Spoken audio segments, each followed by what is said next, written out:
You're listening to Nothing's New on GNAT-TV, a historical podcast connecting the past to the present with Paige Vignola, Shawn Harrington, and Andrew McKeever. Hello again and welcome back to Nothing's New. It's Friday, March 21st. I'm Andrew McKeever here with Paige Vignola and Shawn Harrington. Shawn is the curator of the Manchester Historical Society.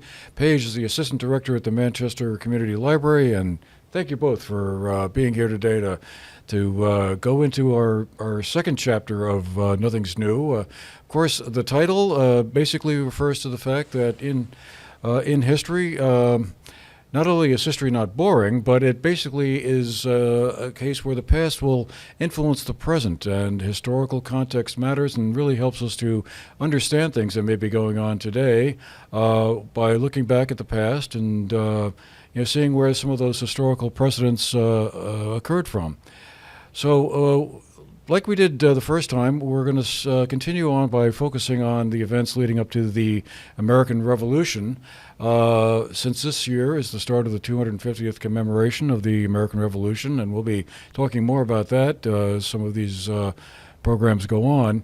But we're going to try and place them in a historical context with a focus here on events here in Vermont and New York and New England. I guess, Paige, to get us started here, the revolution began, technically speaking, I guess, in 1775, but there was a lot that had happened in the years preceding that. And one of the important events, it clearly is the French and Indian War, or the 7 Years' War, as it's referred to, between, 1756 and 1763? Feel free to correct me if I'm wrong there. Well, from on the side of the colonies, or this continent, you could say 1754. So it's actually like the 9 Years' War, even though it was the 7 Years' War. I tell you, you can never be too sure of these things, right? Facts do matter, right? Anyway, so that set the stage in many ways for some of the events that were to happen in the later in the 1760s and then the 1770s. So I wonder if you could unpack it a bit for us. I know we talked about this a little bit last time, but let's kind of go through that again in a little more detail, perhaps. Sure. I think it was Winston Churchill, actually, who said that you could refer to the 7 Years' War as the First World War, right? I mean, that's basically what it was. It ranged all over Europe. It was in Asia. It was in India. It was in the Caribbean islands and also in North America. So it was a tremendous conflict that took place all over the place. Now, we here in North America tend to look at it as the French and Indian War because that's obviously our focus geographically. But the reason for the war was a conflict that had existed for, let's just go ahead and say centuries already on the continent, and there was conflict between England and France basically since the inception of either entity. So the long and the short, as simplified as possible, when George I became King of England, he was the electorate of Hanover. And Hanover, obviously being in the middle of Europe, had a lot more concerns with inter-military challenges with France and Spain and the various different dynasties on the continent. So when Hanover was kind of threatened by the French, George switched his alliance, which had been the English had traditionally allied with Austria previous to that, but they looked at Prussia and said, hey, Frederick is really powerful and he's kind of a great military strategist, so let's align with Prussia instead. And so England aligned with Prussia, which kind of made Austria align with France, sort of completely shifted the alignments that the world had seen prior to then. There were already conflicts between French settlers and English settlers in New England that, we know a variety of different conflicts. Hey, where's George Washington come into the picture, right? And those conflicts kind of sparked other conflicts between the French and the British elsewhere in the world. And so it was a much larger scale. From the British perspective, from the French perspective, North America was kind of like these little skirmishes on an outpost. And just like the skirmishes in India were kind of skirmishes on the outpost. Although, to back it up even further, the British kind of had a long-standing policy of not using British regulars, British soldiers, in outlying conflicts, right? So they would hire militia soldiers in North America. The East India Company basically ran the army in India. They were far more focused on naval battles, and they would use British regular soldiers on the continent. So now you have a situation where it's a British war against a French enemy taking place in North America, if we're looking for, at the French and Indian War. British soldiers who did not necessarily have the greatest amount of confidence in militia soldiers in North America. And I mean, I guess you could take a look at Fort Necessity and say that perhaps they were correct in assuming that maybe they didn't want to rely on militia soldiers, and then started bringing British regulars over into North America in order to be able to fight against the French. Now, the French, from a totally different perspective, weren't really willing to put too many French regular soldiers into the conflict in North America because they were far more interested in protecting the islands that they controlled because, I mean, the Caribbean islands were, I mean, that was windfall money for anybody who owned those islands. I mean, it basically cost the British and the French nothing because they were using slave labor that they were killing off by the thousands. And, that was cheaper than hiring people, obviously, I suppose. And so the French were really interested in protecting the islands, not necessarily interested in protecting their holdings. So they had French habitant, I believe is what I can't pronounce French, so forgive me for that one, but I believe that's what the French inhabitants in New France were called. And they allied with native populations, anybody basically who was already in conflict with the Iroquois Confederacy kind of tended to align themselves with the French habitant. So, quick question: what made these islands so valuable? Was it the sugar? Sugar. Exports? Yeah, Okay. basically. I mean, for a large part, sugar. And that you have like the whole sugar and molasses trade, and rum obviously as well comes out of the sugar molasses trade. I mean, there's that whole triangle of importing people and exporting sugar and molasses, right? So they were incredibly wealthy, and they were basically the foundation for a lot of the money that was coming into the French purse. So, and obviously we're looking for trade routes, right? I mean, we're talking about, the late 17th, early 18th century now, right? So we've got all these different European powers who are kind of making their way out, trying to develop trade routes with different parts of the world, which is, again, why India became such a large battle zone, I guess you could say. So there was a lot of, anyway, my point is that there was a lot of fighting ranging all over the world, but it wasn't because of the conflicts between the British and the French necessarily in North America. That just happened to be one of the places where they could battle it out. And the difficulty, I guess, with the American perspective is that that's what we see, right?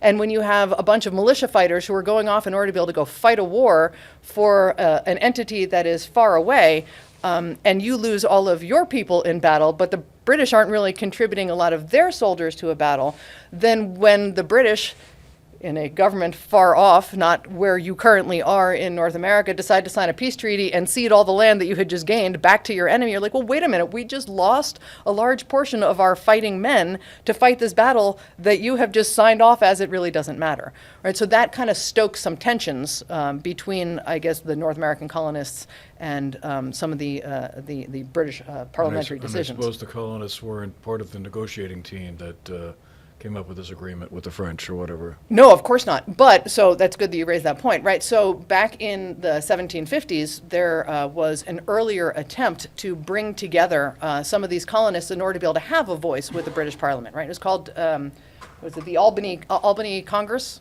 Maybe I'm mistaking that term. But you had representatives of 7 of the colonies that came together in Albany in 1754. So those colonies were Connecticut, Maryland, Massachusetts, New Hampshire, New York, Pennsylvania, and Rhode Island. But they came together in order to be able to discuss how to handle as a unit the challenges that they were experiencing interacting with the Native American populations. So how are they going to defend themselves against the French in Canada who are aligning themselves with Native Americans? The goal, I believe, stated by Benjamin Franklin at the time was that they were going to create a unified governing body that would have a president who was appointed by the crown, but it would have a president of this unified body of North America, that they would then have a say in what was taking place, the decisions that were being made for the colonists.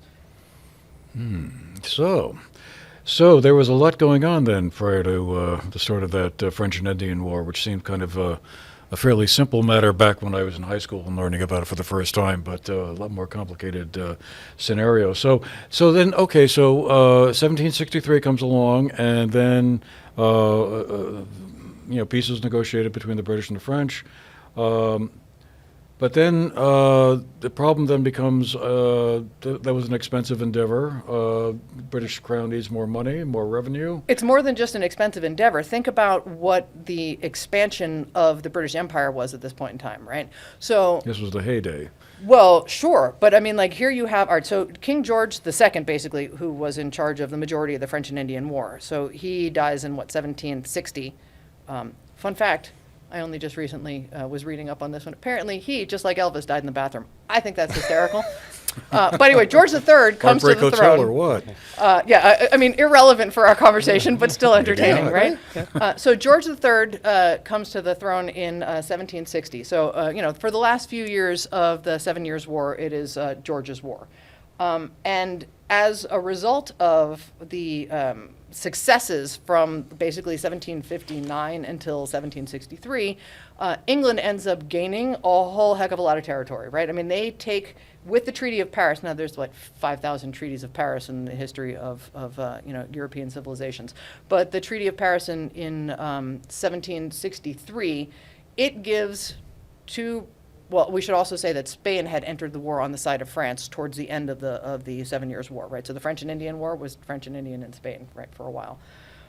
So when Spain enters the war on behalf of France, at this point in time, Britain's like, great, new targets, right? More places that we can get money from. So the British had managed to take Guadeloupe, they had managed to take Martinique, they had taken St. Lucia, Grenada, St. Vincent's, and Havana. And Havana was, I think, one of the most important trading centers in the Caribbean at that point in time.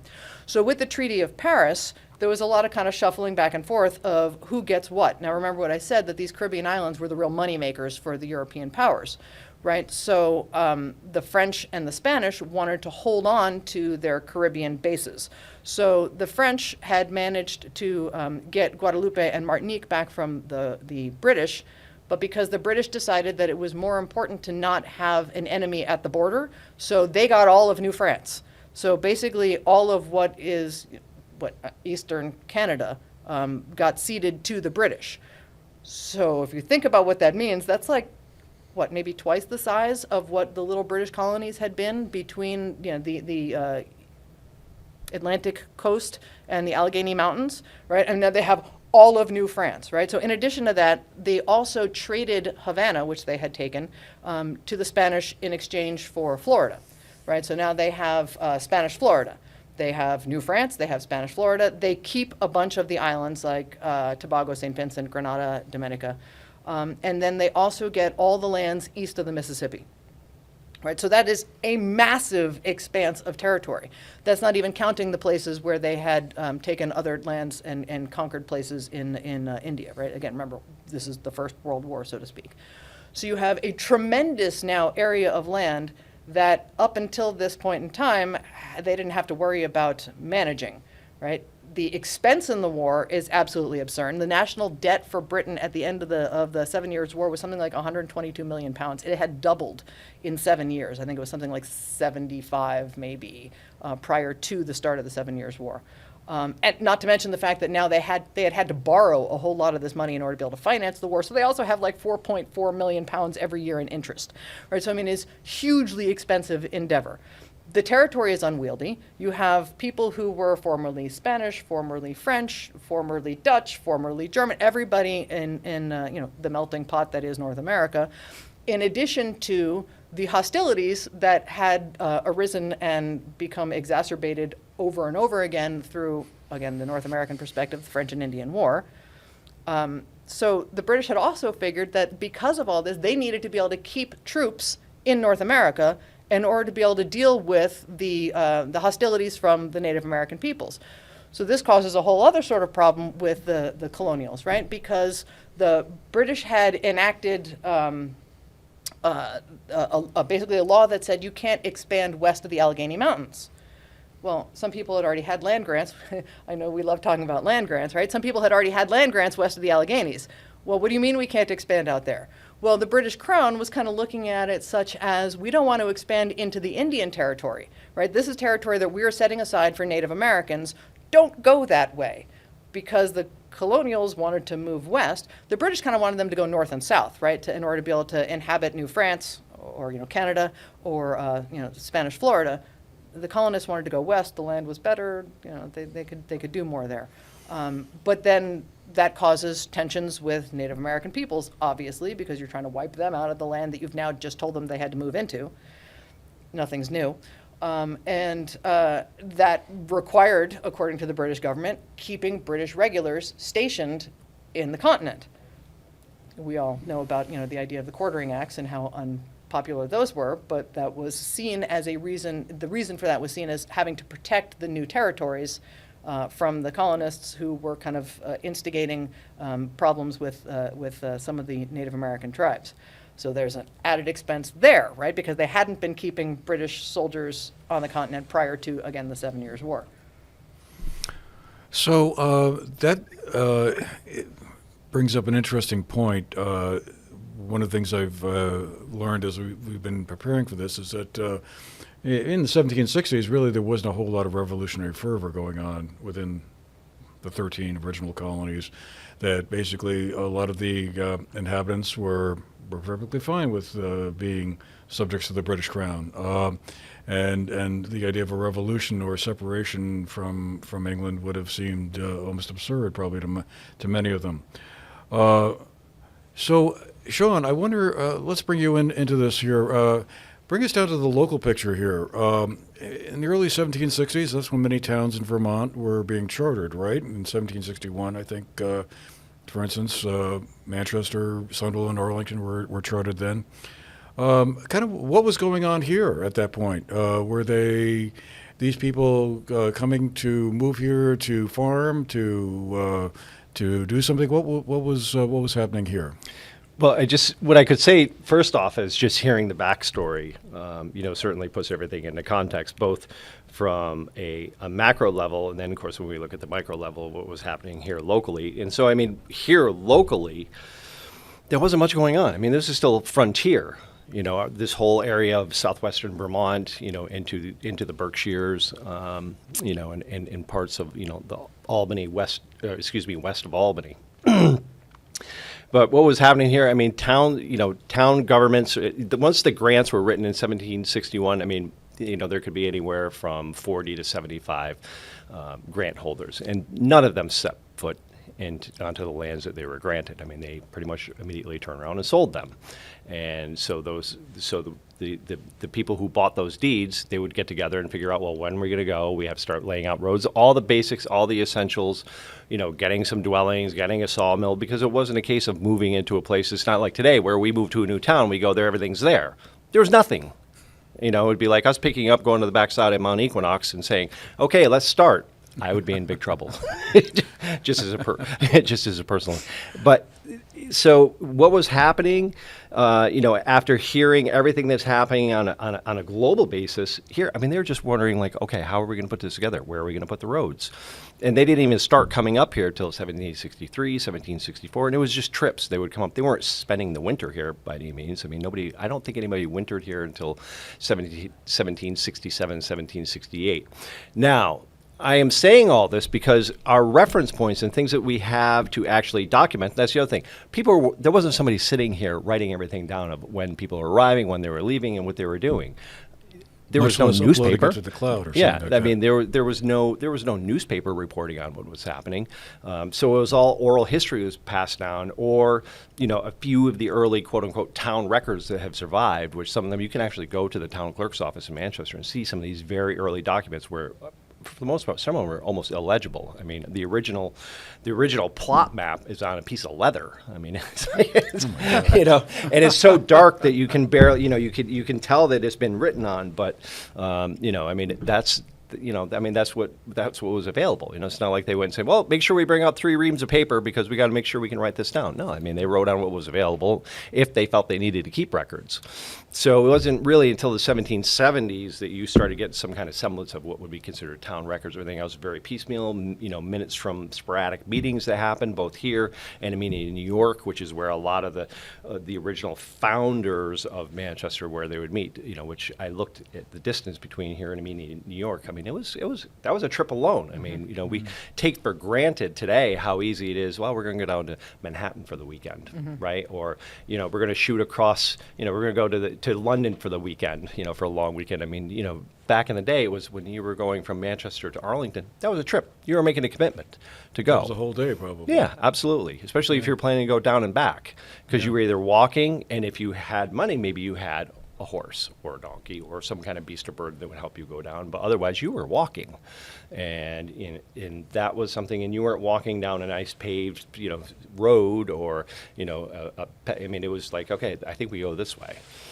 So what was it like here then? It was frontier, it was wilderness, and we don't have a lot of records. I mean, thankfully, Loveland Munson, did an oration of the early settlers, which was handed down because the Munson family were part of the original settlers, and, oral histories were handed down, little fragments here and there. So we have, 1860 when John Pettibone wrote down, the stories that passed down through his part of the family. And then Munson came, and thankfully he printed it all in 1876. So the glimpses we have come from like one primary source. And we just kind of hope he got it right. Because, I mean, why would you make up stories? I mean, people don't do that, right? No. Absolutely not. That's You not don't part of human embellish. nature. There's no embellishment. What was the political atmosphere like once we got to, let's say, the mid to late 1760s, 1770s? Was Manchester kind of a hotbed of colonial sentiment, or kind of we want to be independent or anything like that, or was it kind of much quieter than that? I think from what I've read, now again, this is just me qualifying for the experience I've had, because you can't go to a lot of primary source documents and find out, well, what were the average people thinking? What you can do is anecdotally from reading from, and even if you read minutes, I mean, they don't say, well, what did you think? I mean, they, generally speaking, all saw themselves as subjects of the crown. And they were worried about what are they going to do this winter? How are we going to be prepared for the winter? We need to get the lands cleared. How are we going to, when do we bring our families up here? This is what they're concerned about.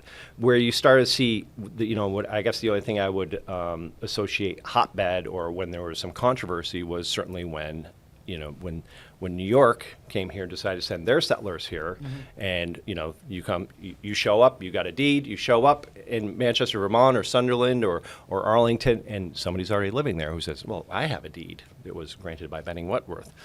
Who's right? And that was really probably first and foremost, obviously locally, that's what was the burning topic at hand versus what was happening out in the Caribbean, what was happening, what was, I mean, that was all, maybe they knew about it months after facts happened, if they could read, if they had access to newspapers, but for the most part, they were just going on with their lives, trying to, carve out a home.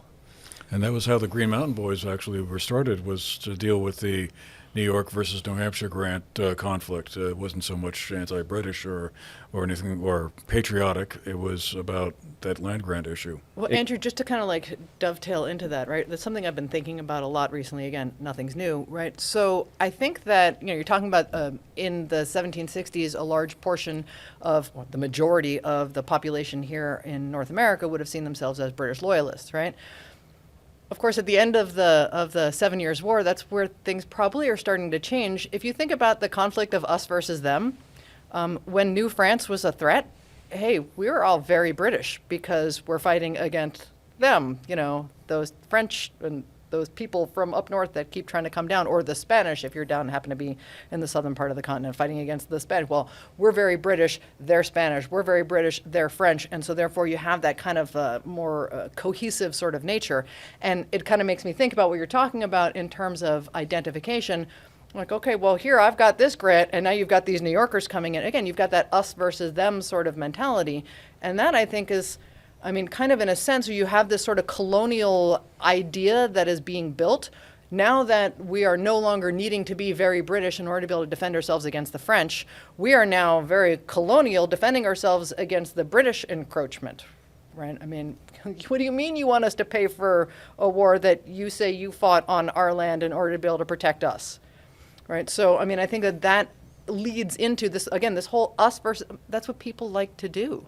I mean, people like to have we and you, right? I mean, that's human nature and history throughout the world, us versus them. Well, not only, I mean, the tribalism, I mean, we see today. I'm a Vermonter, you're a New Yorker. Where were you born? Flatlander. I mean, some things haven't changed. Back then, and almost when I say they considered themselves British subjects, I think what you saw was a transition from being a British subject to being an American. And what does that look like? It didn't happen all at once. It's not like, on Monday we were British subjects. On Tuesday we are now Americans. I think that it happened depending on where you were. I mean, a lot of the people who came up here and settled this area were from Connecticut. Some of them were from New York. They gathered in New York and then came up here, but a lot were from Connecticut. Now, Vermont in 1760, that wasn't a term that would have been used for this. These were still the grants or the New Hampshire grants. So when you came up here, it wasn't a proud Vermonter defending his land, because Vermont didn't exist. I mean, not even the term Vermont wasn't associated with the land. That wasn't until 1777-ish. And, there's a couple different stories of how it all came into being. But, they were just like... The irony of it being a French name, though. Right. Of course. I mean, come on. Interesting, isn't it? Yeah. Right, yeah. And, that part of it, the tribalism, I mean, it was you were defending your little piece of land. And, the Green Mountain Boys, which, it just kind of came together organically. It wasn't a master plan. And, certainly, the Allens were here, because they were in Connecticut and, they heard about, well, there's land cheap. Well, the reason why the land was cheap out here is because it was disputed. I mean, it's like, so, depending on who did you want to buy it from, somebody holding a New Hampshire grant or somebody holding a New York grant. Well, that's another point. So you raised that there, Shawn, that I think is really kind of interesting. We tend to, from our, distant perspective, 250 years into the future, tend to think of the colonists.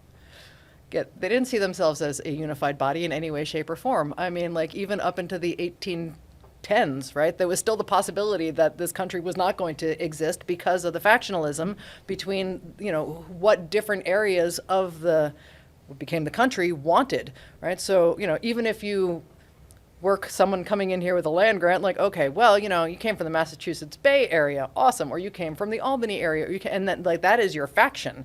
It's not necessarily that you are a colonist. It's that, okay, we kind of have to join forces here in order to be able to accomplish something bigger, but I'm still a Massachusetts person by birth, right? I am not an American. I mean, that I think is a much, much later concept. Interesting. Well, so it seems like, the two things that happened then in the 1760s and then 1774, I think the Stamp Act and the Boston Tea Party seem to have been the turning point that kind of shifted this a lot. Again, I find myself wondering, as we get to the eve of the start of the revolution in 1775, local sentiment here seems like it was pretty evenly split between the Crown and the Patriots, for lack of a better term. That if you had taken a poll, you might have found a fairly even division there. Is that your sense of it too? I don't know if I necessarily agree nor disagree, because I don't know. I mean, there was no polls taken locally. Again, I think it came down to the fact that there were people who were learned individuals who were connected, who had, who were looking beyond, say, next winter, and looking towards the future, or people who had monies and or investments, or had a reason to be here, had a vested interest. That's a term I was trying to grasp out of the ether. Had a vested interest. Whereas, a lot of the people, especially those original settlers here in Manchester, they came here to have a home. I mean, the Crown, Loyalists, Patriots, I mean, all these terms are things that we're calling them now. And of course, by 1775, 76, 77, those came into common use. Then you saw the breakdown of, you support the Crown, you support, the 13 colonies. You're a rebel. Are you a rebel or are you a patriot? I mean, it depends on which side of the, depends on who wrote the book that you're reading.